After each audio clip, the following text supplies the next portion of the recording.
Guys एक बार एक डाकू था। डाके डालता, लोगों को मारता और उनके रुपए, बर्तन, कपड़े, गहने लेकर फरार हो जाता। पता नहीं कितने लोगों को उसने मारा होगा, पता नहीं कितने पाप किए होंगे। एक दिन एक स्थान पर कथा हो रही थी। कोई साधु कथा सुना रहे थे। बड़े बड़े लोग आए थे। डाकू भी वहाँ गया। उसने सोचा कथा समाप्त होने पर रात हो जाएगी।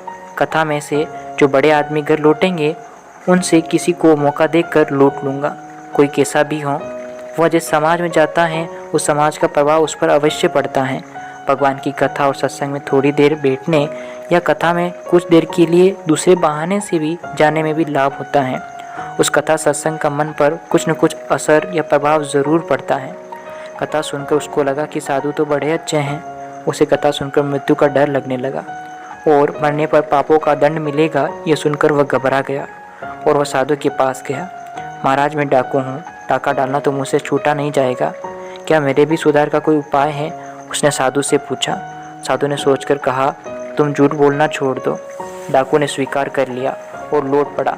कथा से लौटने वाले घर चले गए थे। डाकू ने राजा के घर डाका डालने का निश्चय किया। वह राजमहल की ओर चला। पहरेदार ने पूछा, कौन हो? झूठ छोड़ चुके डाकू ने कहा, डाकू हूँ। पहरेदार ने समझा कोई राजमहल का आदमी है, पूछने पर नाराज हो रहा है। उसने रास्ता छोड़ दिया और कहा, भाई मैं तो पूछ रहा था, नाराज क्यों होते हो? जाओ। वह महल के अंदर चला गया। खूब बड़ा संदूक सिर पर लेकर निकला। पहरेदार ने पूछा, क्या ले जा रहे हो? उसने कहा, हीरे जवाहरात का संदूक ले जा रहा हूँ। पहरेदार ने पूछा, किसी से पूछ कर ले जा रहे थे या किसी से पूछ लेते? डाकू को झूठ तो बोलना नहीं था। उसने सत्य बोलने का प्रभाव ही देख लिया था। वह जानता था कि पहरेदार ने उसे राजमहल में भीतर जाने दिया, वह भी सत्य का ही प्रभाव था, नहीं तो पहरेदार उसे भीतर जाने देता? भला कभी नहीं जाने देता। डाकू के मन में उस दिन के लिए बड़ी श्रद्धा हो गई थी। उसका डर एकदम चला गया था। वह सोच रहा था कि यदि इतना धन लेकर मैं निकल गया और पकड़ा ना गया तो फिर आगे कभी डाका नहीं डालूंगा, कभी चोरी नहीं करूंगा। उसे अब अपना डाका डालने का काम अच्छा नहीं लगता। पहरेदार से वह जरा भी झिझका नहीं, उसे तो सत्य पर भरोसा हो गया था। उसने कहा, डाका डालकर ले जा रहा हूँ।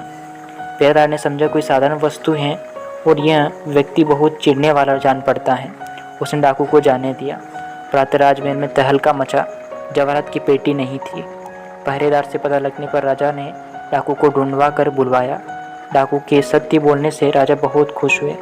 उसने उसे अपने महल का प्रधान रक्षा करने वाला बना दिया। अब डाकू को रुपयों के लिए डकैती करने की आवश्यकता ही नहीं रही। उसने सबसे बड़ा पाप झूठ बोलना छोड़ा तो दूसरे पाप अपने आप ही छूट गए और वह एक अच्छा इंसान बन गया। तो guys, moral of the story या इस कहानी से हम यह सीखते हैं कि जितना हो सके जीवन में सत्य बोलो, ताकि जीवन में आगे बढ़ने के रास्ते अपने आप खुल जाएं। गाइस, आप चाहें तो चैनल को सब्सक्राइब भी कर सकते हैं ऐसी ही जीवन उपयोगी कहानियों के लिए। Okay guys, bye bye, have a nice day.